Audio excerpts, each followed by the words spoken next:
Hello and welcome to the John Ark Show. Today's episode is called Beverly Hills Sledgehammer Burglaries. Before we begin, I want to encourage you to subscribe to our channel for free. You can also like, comment, and follow us. We're going to have a lot of great celebrity interviews coming up, so make sure to click on that notification bell so you can be notified every time we upload a new episode. Also, we ask that you post a link to today's episode of our show on your social media to help get the word out. Now, let's get started. If you thought Los Angeles was bad, guess what's happening in Beverly Hills? Beverly Hills is now experiencing so many jewelry store robberies that the city is considering closing all of its jewelry stores. Jewelry stores are being robbed with a new tactic. They call it the Sledgehammer burglary. What the criminals are doing is they're using very large and very heavy sledgehammers to smash through the doors of these stores and then go inside and begin smashing these display cases. The store owners say they thought they were doing everything right from a security standpoint. They had heavy doors installed. They had Gorilla Glass installed that they thought couldn't be broken. They used safes in the back room to store their jewelry inventory. And yet, the thieves came in fast and furious and smashed through and took everything. These stores had surveillance cameras everywhere. They literally thought they had all the bases covered. But needless to say, they didn't. That's because the burglars came in and simply overwhelmed all of the store's defenses. The enormous sledgehammer smashed through everything like it was cardboard. They usually break in with a team of people, anywhere from 2 to 6 people. When it's over, they leave quickly. By the time the Beverly Hills police respond and show up on the scene, it's too late. They're gone. You would think that a small city like Beverly Hills, which is, by the way, only 5.7 square miles, it's a tiny city, would have a fairly quick response, but apparently it's not fast enough because these robberies just keep happening. They aren't limited to jewelry stores. They hit pawn shops. They hit gas stations.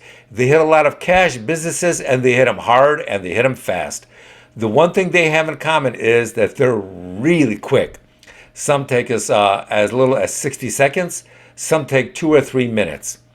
But the speed is usually the common denominator. When it's done during the day, innocent bystanders who happen to be there never really have much info for the police because the bad guys are usually wearing ski masks to cover their entire faces and gloves, and the cars they're driving have been stolen. Jewelry store safes don't appear to help much. If the robbers want to gain access to the safe, they simply put a gun to the head of an employee or a customer, and the manager immediately opens up the safe, just like in the movies. To save the life of an employee, the manager will do anything. Sometimes the bad guys may even take the driver's license of all the people in the store just to intimidate them into not talking to the cops later.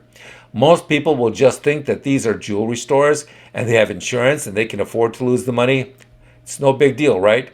Wrong. It's actually a very big deal because these robberies are so traumatizing that some business owners decide to quit and shut their businesses and relocate elsewhere. But the question, where are you going to go that's safer? If Beverly Hills is not safe, where is? Unfortunately, one of the problems with the Beverly Hills Police Department officers is that up until recently, they never really experienced major super violent crimes like these. They would write a lot of traffic tickets and give speeding tickets to rich soccer moms who drove their kids to school in a Range Rover, but that was the extent of their crime-fighting capabilities. Now these police officers are getting hit by super violent criminals and crimes, and they need additional training and help. I don't know if their community wanted to defund their police, but if they did, then I'm sure those morons regret it now. If you were a police officer and your community spent a lot of time trying to defund you or get you fired for enforcing the laws, then how much of a hurry would you be in to risk your life fighting criminals? In defense of the Beverly Hills Police Department, we suspect that a lot of crime witnesses now see how bad it is and they understand how silly it was of them to try to defund the police. So, if they were getting any evidence of the crime, then it's usually from the surveillance cameras or the people on the streets. One more thing that's causing problems for the Beverly Hills police, and that is the perception that everybody in Beverly Hills is super rich. This causes criminals to focus on that city. A lot of people in Beverly Hills maybe have a lot of money, but there are a lot of normal people who just make, low 6 figures in the city. They're not really super rich. That doesn't matter to the criminals. The perception is what it is, and they continue to attract very aggressive crimes. One gets the feeling that the only way to protect the city is for it to dramatically enhance and improve their police and the police response times. Thank you for watching. I want to encourage you to subscribe to our channel for free.